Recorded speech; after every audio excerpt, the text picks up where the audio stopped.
Lundin Gold has announced new drilling results for its Bonza Sur gold deposit in Ecuador.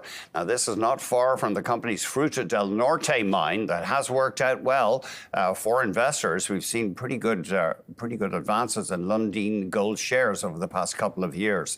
Let's get more from Martin Pradier, equity research analyst at Veritas Investment Research. Great to see you. Thank you. So this strike that they're drilling, it's pretty close to Fruta del Norte, their existing mine? It's very close. It's 3-4 kilometers away. They will use the same infrastructure, not the same mill because they don't have capacity. So eventually they will have to build another mill if they find enough.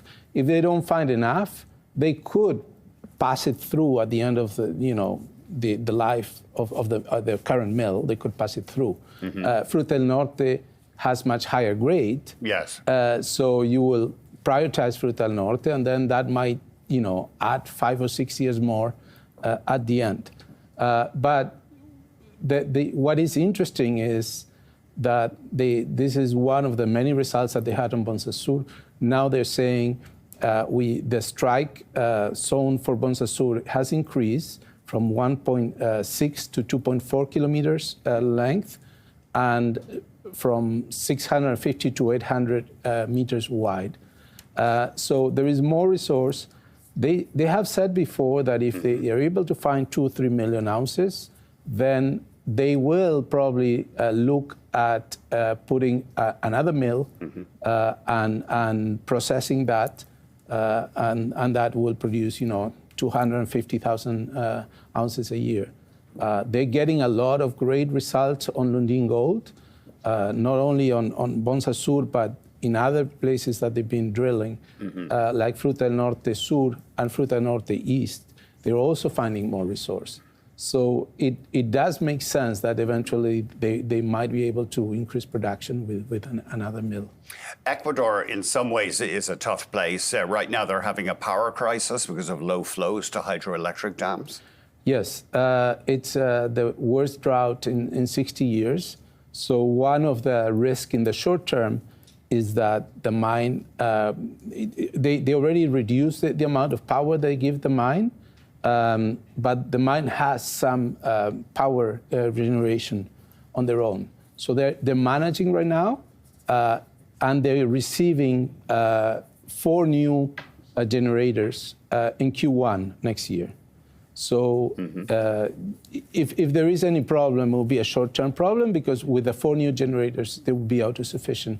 They can run the mile at full tilt just with their own generation. Let's have a quick look maybe at a 5-year chart for LUG. There's a 1-year chart, so the stock has more than doubled in the past year. And it's interesting, Ecuador was thought to be a difficult place to build a big mine, but they pulled it off. Yes, the political situation is always, difficult, and that's why the mine trades. It trades at lower multiples than, Agnico Eagle or, mines that are more North American. And that might be also the opportunity right now, because the reality is that they have more than 500 million of free cash flow. And after they're paying dividends that are about 160 million, they still have $350, $400 million. And so they could easily buy a new project and develop a new project in North America. They don't have any debt. They don't have any income stream that they bought all the income streams that they had before. So they're in a very strong financial position. And I expect that we might see some M&A coming from them as well. Partly to diversify country risk. To diversify country risk. They have only one mine in one country. It would make sense to have another mine in a developed country. And the yield, something like 2.3% on the shares. We know you as a skeptic on copper, but when it comes to gold stocks, you're seeing quite a bit of value in the big gold miners. You have a lot of buys in the sector right now. Yes. I don't think that the gold miners reflect the higher price of gold. And that's why even my weaker names, I was obliged, due to valuation, to move them to a buy. And the ones that I prefer, it's Agnico, Eagle, Lundin Gold, and in third place, Wheaton Precious Metals. Wheaton Precious Metals. So we just looked at the gold price there. So it's up about 30% in the past year. Maybe we could put up the TSX gold index.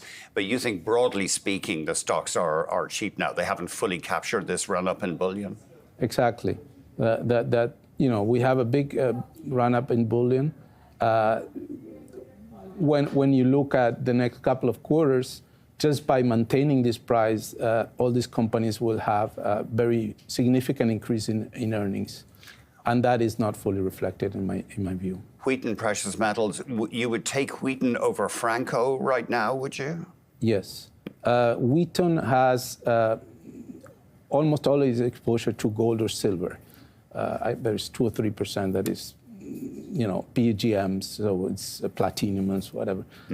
But that's not significant. Instead, Franco-Nevada, more than 30% is oil and gas and iron ore and things that don't behave like gold. So in many ways, I prefer Wheaton. And Wheaton has better growth prospect than Franco-Nevada as well. Their business is to fund projects, and they have a lot of projects funded that as they come into production, they will give them a 40% increase in production in the next 5 years.